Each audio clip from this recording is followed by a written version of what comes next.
The roly-polies are loose, and it's our job to put them in line. This is Horizon Shield, bringing you a boss breakdown for the Watcher Knights, one of the hardest bosses to fight for the first time. So let me help you out a little bit by breaking it down for you. Let's make this easy. So what are we bringing to the fight? Here's a quick rundown. We have all 3 spells, all 3 upgrades to those spells, along with our dash and double jump. We have a total of 6 health and 1 additional soul vessel. We have 7 charm notches at this point.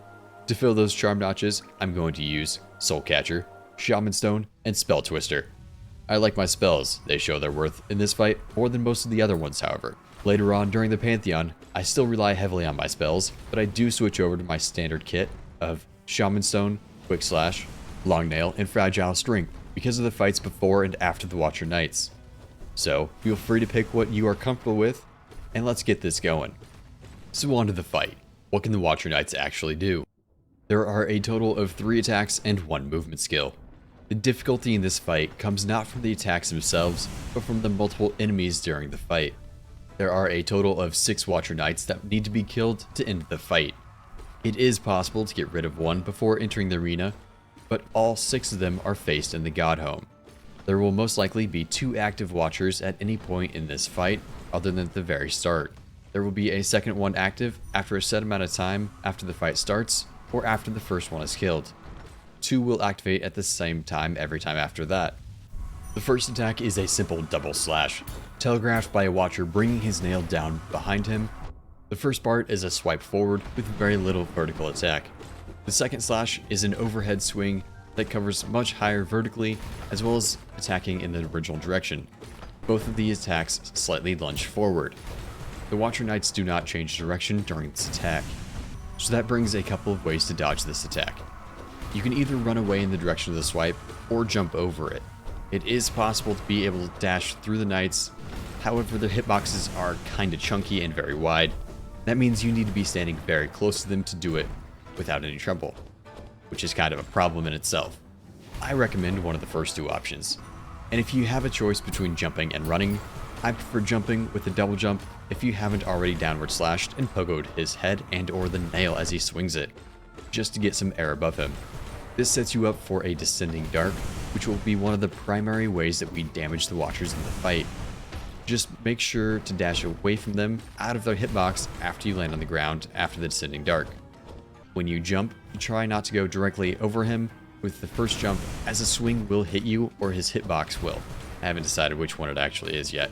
They're both kind of chunky. Try to jump straight up or even slightly backwards before going over them. If you decide to not go over them, it is possible to swing with the nail after his slash is finished. The second attack is a ground roll. They will spin on the ground and either go backward or rocket forward. They are more likely going to roll forward, but they do use it occasionally to retreat. If they go forward, when they hit a wall, they will bounce off of it slightly and roll backwards. If they are too close to the wall at the start, they will bounce farther back than normal so it can catch you off guard. Watch out for it. They are invulnerable to nail attacks while in this form. To dodge, you can either jump over them or dash through them as they are coming near you. I suggest jumping over them as there are several ways that you can stay in the air even if you jump too soon. You can either use your double jump, dash, or if you need to, pogo them for additional hang time to reset your dash and double jump. After they finish the roll, they are stationary for a moment or 2. You can swing a nail if you are close enough, but more likely than not, you will be dashing towards them across the arena. So the ideal damage dealer is Descending Dark. Be mindful of the hitboxes when you crash down, and be sure to dash out of them after you do. The last attack is a bouncing roll. They will spin just as before, but will bounce a total of 3 times. That includes the mini bounce at the start. They will target you directly and try to land on top of you during the bounces, so the range and distance between the bounces can vary immensely. If you get behind the Watcher Knights when they do this move, it is possible for them to start moving backwards during the bounces, so you aren't entirely safe. To dodge, either walk forward on the ground between the bounces, which is probably going to be the most common way, or dash through the Knight with the Shade Cloak sometime during the attack. Similar to the ground roll, he is stationary after the attack, so you can do the same damage that you can before. Swing your nail if you're close enough, or more likely than not, Descending Dark on top of him to do the vast majority of our damage. They actually have a very simple run that they might use during this fight. They will always run towards you, but not through you like most of the other bosses. More likely than not, they will use it to come onto the screen before doing a roll of some sort. Don't worry about the run too much, as it's mostly just kind of buying you time if you happen to be healing or something like that. And here I'm going to point out that Descending Dark can be used to dodge any attack that he might have that you aren't prepared for, especially if there's two of them on the field. The only downside to the Descending Dark is the wind-up time that it requires. For several frames, the knight goes up before slamming down, and he is actually vulnerable to attacks, and if you're in the air trying to dodge a bouncing roll, you may actually get hit if you don't do it soon enough. So just keep it in mind if you do try it. It's powerful, but can be used against you if you start it too late. But if none of that works and we do get hit, when can we heal? This fight can be hard to manage the healing with both watchers active at the same time. Your best bet is to heal just after one dies. There's only one on the arena. Bait a roll or a bouncing roll and get to the other side of them very quickly. Start healing immediately. It is possible to do the same tactic while both of the watchers are still alive, but it's risky as there is twice the chance they will roll back and hit you, and it may be unlikely for both of them to get far enough away from you to feel comfortable healing, so I wouldn't advise it, but it's your health, not mine. Another super common timing is after you kill both of them at the same time, so you might actually have a chance there as well. So how do we bring it together to finish the fight? Before the fight starts, you can eliminate one of the watchers without fighting. Just after getting off the elevator, there is a breakable wall directly above you in the entranceway. Wall climb and break it. As you go up and to the right, you will notice a braid of rope.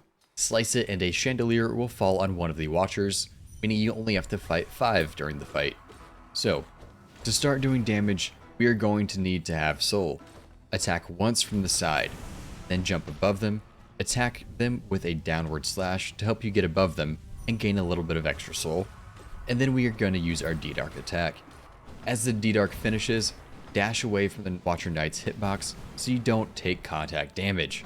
If you kill both at the same time, you can walk over to the spawning Watcher and then Dream Nail them as their animation finishes to get some free soul. Draw them back to the corner, and repeat ad nauseum, and the fight finishes. A simple enough strategy to talk about, but it may take a try or two to get it down. This way of fighting is by far the safest, as D-Dark has iframes during the crashdown. This is also how the fight is going to work during the speed run of the game to get the achievement, but that run depends on how you set yourself up and the extra equipment that you're going for, and a couple other things, so it's not entirely relevant depending on what you have, but it's just a heads up. After mopping up the empty shells of your victims, make your way up for one well-deserved view. If this was helpful, feel free to like and subscribe to see me break down the rest of the bosses in Hollow Knight. Until then, happy hunting.